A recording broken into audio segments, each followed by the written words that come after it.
Salut les fondus. Alors aujourd'hui, je me trouve sur le site d'Air Product. Si vous vous demandez d'où vient le gaz et comment on les stocke dans les bouteilles, suivez-nous. Bon Samy, la première question, c'est comment est fabriqué le gaz, s'il te plaît? Alors la réponse est très simple. Le gaz, il nous entoure, on prend de l'air.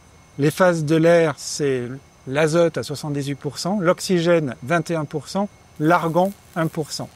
C'est cette matière première que l'on va travailler sur l'usine pour séparer les trois phases et les stocker sous forme liquéfiée avant d'être envoyés chez nos clients. Alors Samy, où sommes-nous? Alors on se situe là exactement sur le stockage du site. On a deux stockages de ce type, un de 4000 tonnes, un de 1000 tonnes. On est sur le petit de 1000 tonnes. Bonjour Philippe. Bonjour Christophe. Comment on sépare les éléments de l'air? Alors on va utiliser le fait que chaque gaz ait une température de liquéfaction différente. Donc l'oxygène sera à moins 183, on va le liquéfier en premier. Il va y avoir plusieurs niveaux sur la colonne. Donc le premier gaz à être liquéfié sera l'oxygène à moins 183, puis l'argon à moins 186.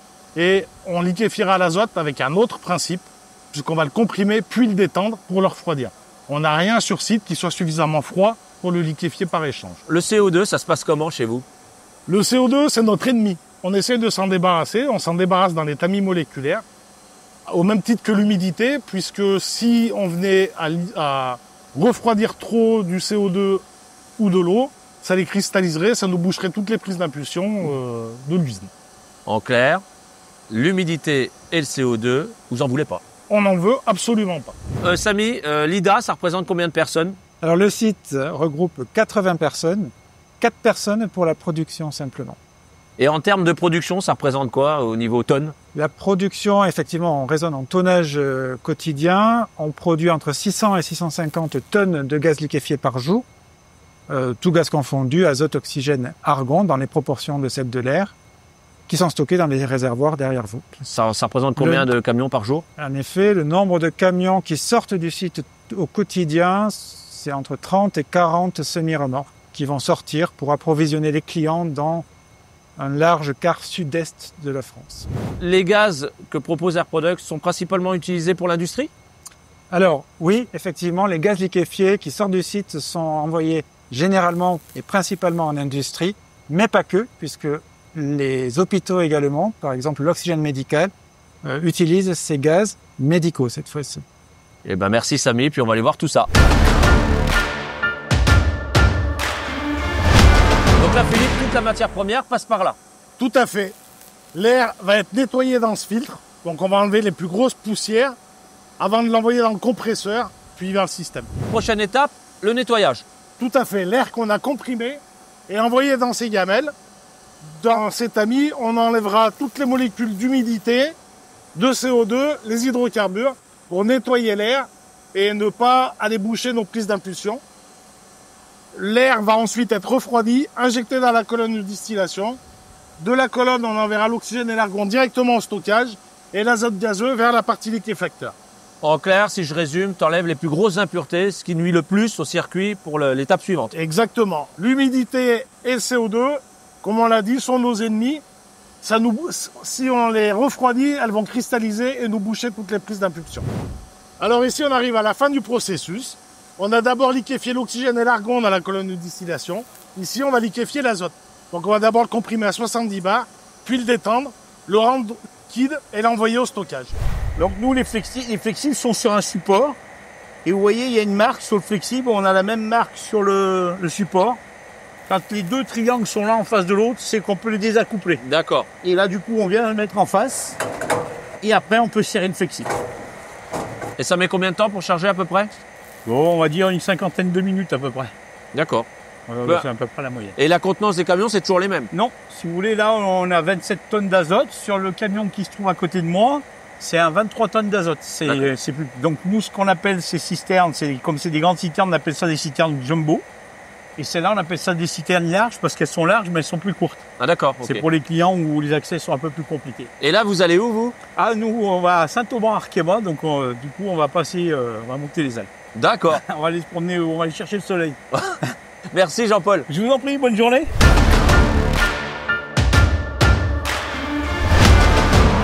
Alors là, on est dans la salle de contrôle. On est dans la salle qui permet d'avoir un œil sur toute l'usine, de surveiller le processus, comme tu vois sur ces écrans, d'avoir un œil sur les chargements, les postes de chargement. On sait combien on a de camions qui sont en train de charger, où ils en sont, nos pompes de chargement.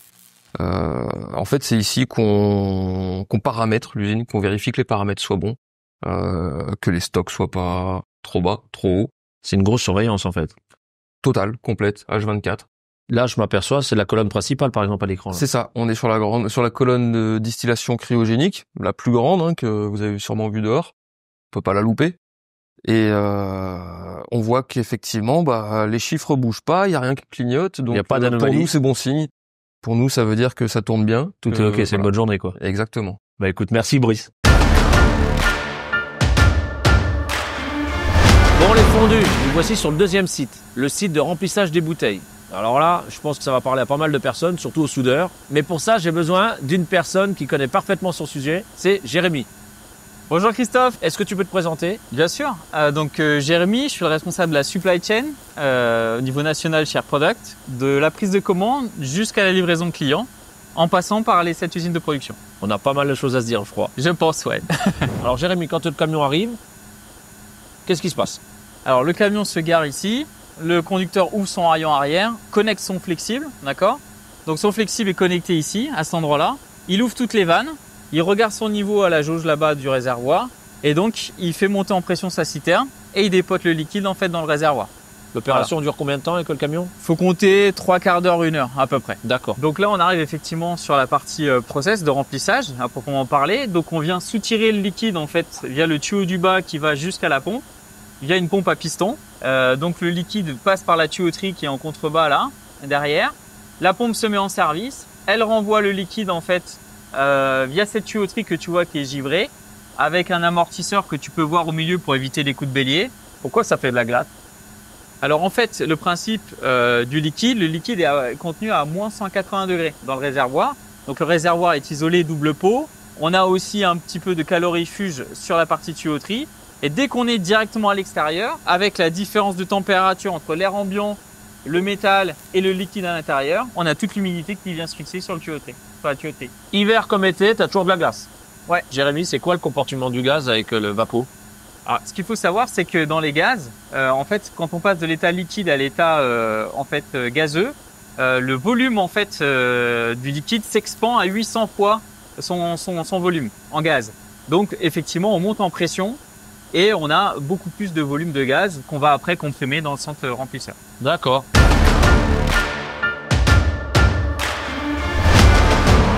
Donc là, on se trouve sur l'étape de remplissage. C'est ça, on est dans notre hall industriel de remplissage. Donc les tuyauteries qui suivent là en panoplie haute en fait viennent de notre réservoir liquide qu'on a vu auparavant. On passe par nos panoplies en fait avec notre vanne, nos vannes automatisées et notre automate de remplissage. Et après on ressort sur les flexibles que tu vois là juste devant toi pour connecter les bouteilles et les remplir. En fonction des contenances. D'ailleurs, tiens, je vais te poser une question. Les bouteilles peuvent avoir différentes contenances. Tout à fait. Les plus petites, les plus grandes chez vous, c'est quoi? Ça va de la 2 litres jusqu'à la 50 litres. Donc les 50 litres, c'est ce qu'on appelle dans l'industrie, enfin dans l'usage, le B50. C'est le format le plus classique, effectivement, la B50 qu'on peut retrouver derrière, typiquement sur la panoplie là, azote en remplissage. Combien de temps pour remplir une bouteille en général? Alors ça dépend de la taille de l'eau, ça dépend de la contenance. Ça peut aller de 45 minutes jusqu'à 1h30. Pour le rack entier? Suivant le nombre de racks en fait associés au remplissage. Alors ici par exemple, tu es sur des bouteilles classiques. Ouais. Format X50, donc 50 litres. Et là, on est sur du remplissage azote classique 200 bars. Bon là, les fondus, les bouteilles sont maintenant remplies. Donc Julien va descendre la pression, c'est-à-dire qu'il va purger le système pour pouvoir déconnecter les bouteilles entre elles.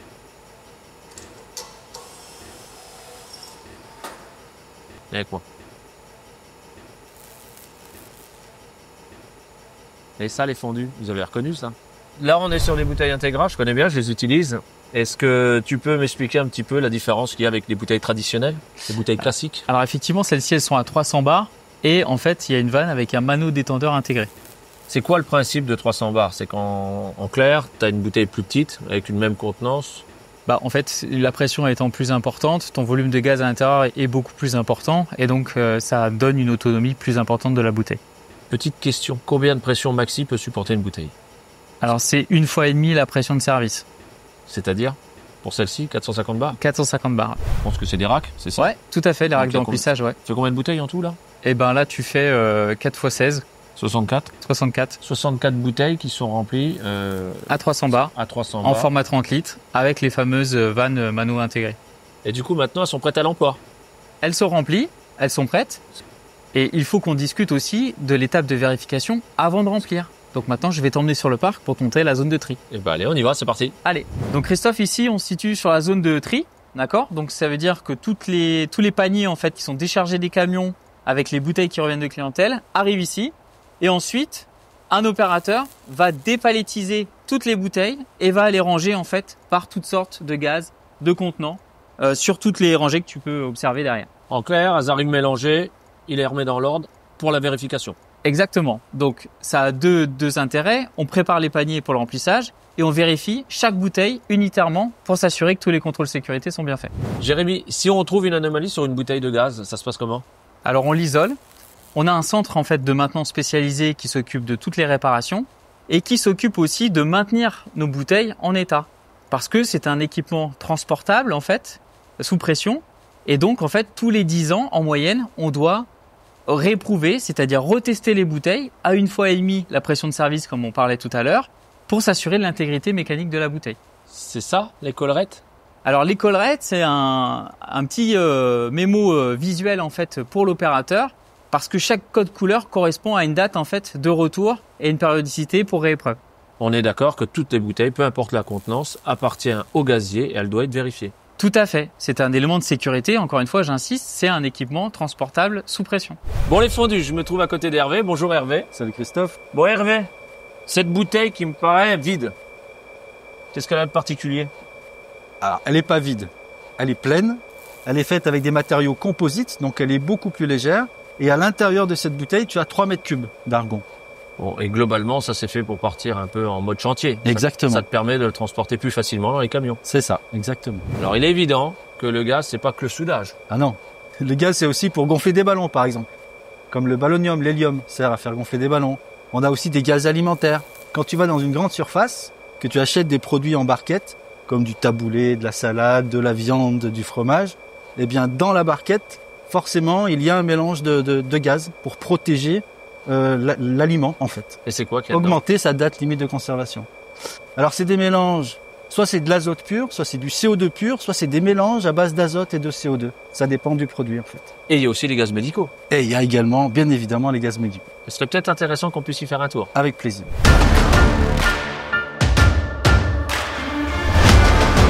Alors là, nous sommes dans le hall médical et c'est là où nous produisons les gaz médicaux. Parce qu'AirProduct est également un laboratoire pharmaceutique et on fabrique des médicaments. Comme ce que tu as autour de toi, par exemple, c'est de l'oxygène. Ces bouteilles sont en aluminium, donc elles sont beaucoup plus légères. Et c'est souvent utilisé par les pompiers ou les ambulanciers. Ah d'accord. Chaque ambulancier a l'obligation d'avoir de l'oxygène médical avec lui. C'est ce genre de bouteille qu'on peut trouver dans les camions. Exactement, parce que c'est plus léger, plus facile à transporter. Bon Hervé, elle m'intrigue cette bouteille. C'est quoi? Alors tu vois, c'est une... T'as un liseré bleu sur la bouteille, et le liseré bleu symbolise la présence de protoxyde d'azote. Alors c'est un médicament et c'est utilisé pour les sédations légères, pour les petits bobos, pour l'opération pour les dentistes par exemple, les cabinets médicaux, les points un peu délicats et difficiles. À consommer avec modération. Oui, avec modération, et ça doit être administré par des médecins ou des praticiens. Ah oui, c'est le truc avec le masque là. C'est le gaz avec le masque. Exactement, c'est ça. Donc ici, Christophe, on est dans le laboratoire de contrôle qualité, c'est-à-dire que c'est ici qu'on analyse les gaz et qu'on certifie la conformité des gaz avec les spécifications de production et les demandes de nos clients. Alors, tu me dis que c'est un médicament, le gaz. Donc finalement, il y a un pharmacien. Bien sûr, il y a plusieurs pharmaciens. Sur les sites de production des gaz médicaux, il y a un pharmacien qui contrôle et qui valide les lots des gaz médicaux produits sur les sites. C'est le dernier à prendre la décision. Exactement. Pourquoi il y a un écran digital? Alors cet écran, il donne notamment l'autonomie restante de la bouteille. C'est-à-dire que les professions médicales, les infirmières, les ambulanciers, les infirmiers, ils sont toujours dans le rush. et ça leur permet instantanément de connaître le temps d'utilisation restante de la bouteille. Ça permet d'anticiper sur la prochaine. Exactement.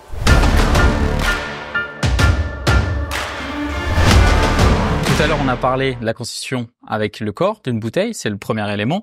Mais sais-tu seulement comment est fait un corps de bouteille? Alors, oui, partiellement, je pense que c'est de l'emboutissage. Exactement, c'est de l'emboutissage.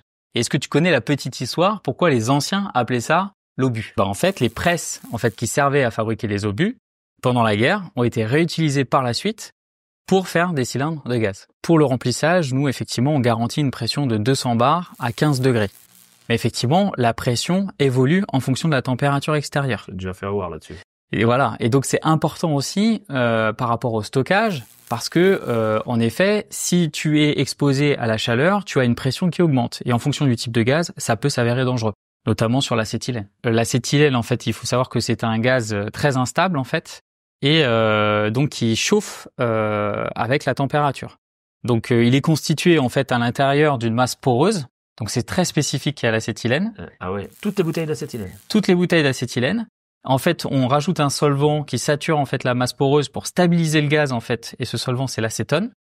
Et c'est pour ça que finalement, dans les consignes, on retrouve souvent le fait de jamais stocker ces bouteilles-là couchées, parce que justement le solvant peut descendre, créer une poche, le gaz commence à se dissoudre, et là la bouteille monte en température. Bon, on est clairement à dire, faut arrêter de coucher les bouteilles d'acétylène. Ah mais c'est impératif. C'est impératif. Effectivement, c'est encore plus vrai sur l'acétylène.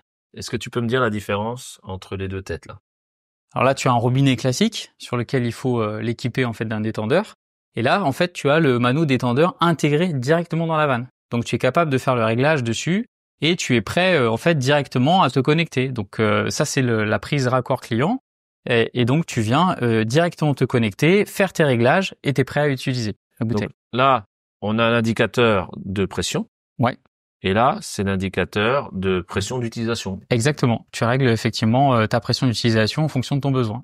Sur une bouteille classique, on remplit par le même endroit qu'on réutilise le gaz. Là, on est sur vraiment deux circuits différents avec effectivement un port de remplissage que vous avez vu sur les rampes, avec ici une clé pour ouvrir et fermer la vanne. Mais clairement, ça doit rester la propriété du gazier. Donc, on parlait tout à l'heure d'obus. Et donc le chapeau est une pièce maîtresse en fait de protection de la bouteille puisque justement il a été rendu obligatoire parce que le risque en fait de ces vannes qui sont en laiton, c'est que si la bouteille chute avec un effet guillotine, la vanne se rompt et ça part comme un obus. Qu'est-ce que c'est que ce tuyau en cuivre? Alors c'est ce qu'on appelle un tube plongeur et c'est utilisé en fait pour certains types de gaz pour homogénéiser en fait le mélange. Le premier gaz est introduit, le deuxième gaz ensuite ou le 3 gaz en fonction des composants.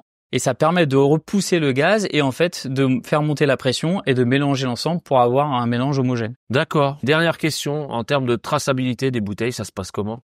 Alors nous avons un système qu'on appelle CTN, qui est un système de code barre ou de QR code avec en fait un numéro unique qui est dédié à la bouteille et ça nous permet en fait de visualiser chaque étape du process, c'est-à-dire la bouteille est chez le client, la bouteille est en transit, la bouteille en fait est en remplissage.